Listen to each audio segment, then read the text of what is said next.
Well, it's happening yet again. The red side of the Red-Green Alliance, forever desperate to show off its moral high ground, has embarked on yet another performance piece. Think less humanitarian mission and more Instagram field trip. A few pallets of aid, about the size of your average IKEA delivery, sailing into an active war zone with more cameras than medical supplies. Of course, the real cargo wasn't food or medicine. It was hashtags and selfies and Greta Thunberg, who apparently decided that fighting carbon emissions wasn't theatrical enough anymore, so why not audition for the role of Joan of Arc, Gaza edition? And frankly, it's quite the distraction from actual progress to ending this war, and at this point, I certainly have Thunberg fatigue. So what happened? Well, after a seemingly unfruitful career as Captain Planet, Greta got a new role in Pirates of the Caribbean, this time once again trying to enter Gaza as their glorious Nordic white savior. After months of build-up and breathless press releases, the Global Sumud Flotilla set sail from Barcelona on August 31st. The name Sumud, meaning steadfastness in Arabic, was supposed to embody Palestinian resistance. In practice, it was a handful of modest boats filled with activists, banners, and just enough aid to fill the back of a moving van. And then, of course, there was Greta. Yes, that Greta, arch enemy of CO2, friend to trees and China, and Western deindustrialization Greta. She joined up with the flotilla in what was quickly packaged as the perfect photo op. A Swedish teenager turned international climate icon, now reborn as a blockade-breaking crusader. Wait, hold on, not crusader. Perhaps jihadi would be most appropriate in this case. Though, let's be real, the only thing she's blowing up is her Instagram engagement. One can imagine the hashtags writing themselves. Hashtag climate justice, hashtag Gaza freedom, hashtag Greta goes nautical. The mission statement was simple, at least on paper. Deliver humanitarian aid to Gaza while simultaneously drawing attention to Israel's blockade. But let's be clear, the aid here was almost secondary. What organisers really wanted was the confrontation, the headline, the viral clip, perhaps to try and embarrass Israel in the process and prove that they are indeed the great Satan of the Middle East. Except she's tried this previously, and the only person embarrassed in that situation was her. The Sumud Flotilla wasn't some daring humanitarian breakthrough, it was a symbolic stunt dressed up as resistance. The organisers knew from day one that their boats weren't carrying enough aid to make a dent in Gaza's crisis. We're talking about maybe 350 to 400 kilograms of supplies. For context, Israel allows thousands of tons of goods to cross into Gaza every single week through monitored land crossings. To call the flotilla aid delivery is like showing up to a famine with a single grocery bag and demanding a Nobel Prize. Well, considering Greta's being nominated multiple times and never won, perhaps this was the reason? One might wonder. And of course, predictably, Israel intercepted the boats at sea.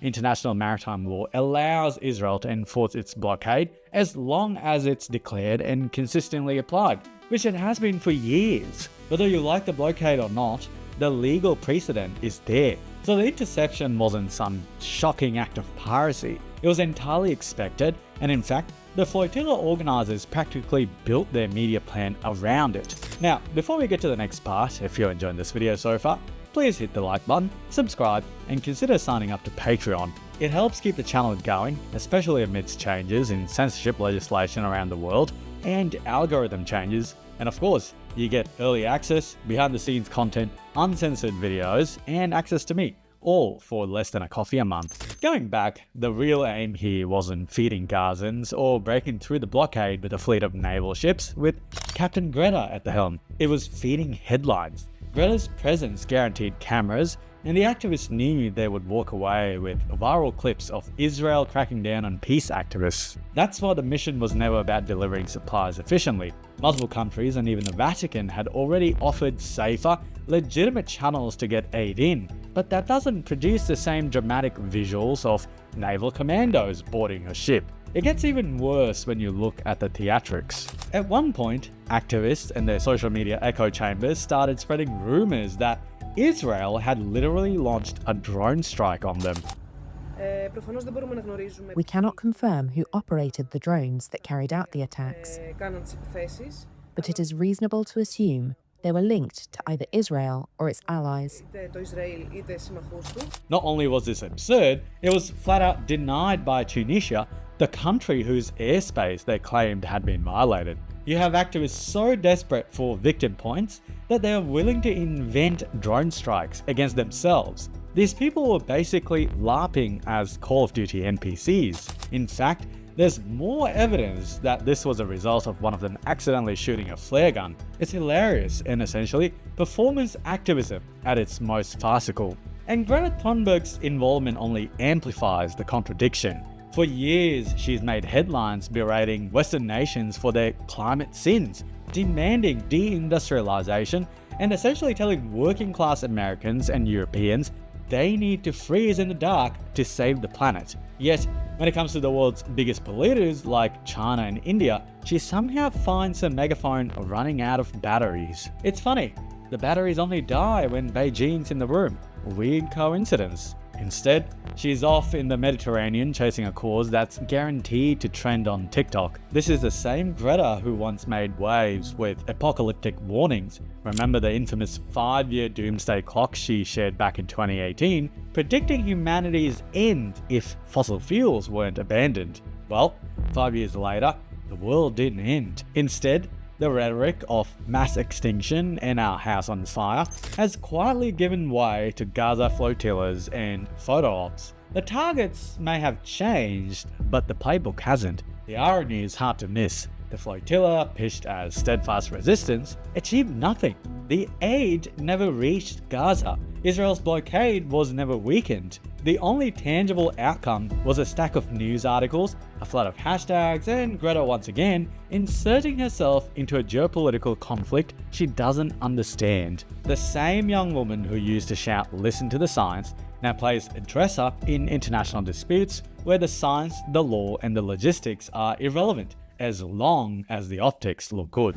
Now, while Greta was off reenacting One Piece, a far more consequential drama was unfolding behind closed doors, and it didn't involve Instagram filters or protest chants. Israel and the Trump administration rolled out a serious 20-point plan to end the Gaza war.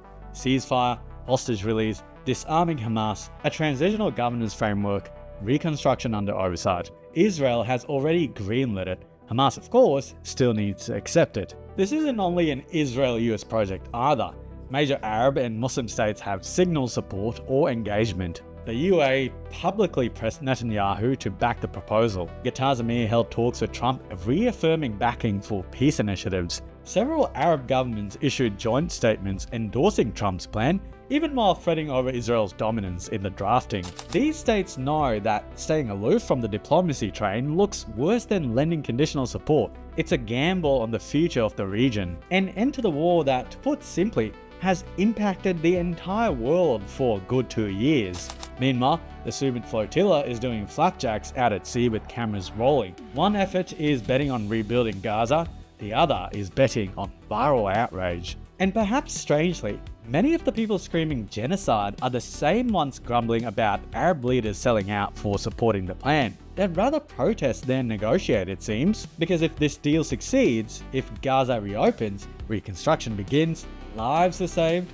then their drama loses its currency. The hashtags fade, the moral panic deflates. And it gets even more bizarre. We've had protesters, pundits, even entire states loudly insisting this is a genocide. Fine, let's take them at their word for a moment. If you really believed that genocide was happening, wouldn't you cling to any chance to stop it? History shows that people facing actual extermination never begged to keep the killing going. Armenians didn't campaign against ceasefires. Jews in the Holocaust weren't demanding that peace talks collapse. Rwandans weren't blocking negotiations because it might make their cause less dramatic.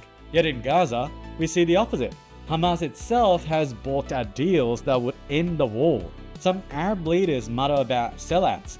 Activists online rage about diplomacy, as if the worst possible outcome would be the fighting actually stopping. This is insane to me. If you truly believe your people were being wiped out, the only sane response would be to embrace any deal that halts the slaughter. Instead, retort that compromise is betrayal, that peace is weakness, and that the war must grind on. This isn't the posture of people in the throes of genocide. It's the posture of groups who need the war to continue, to sustain power, to fuel outrage, to keep the cameras rolling.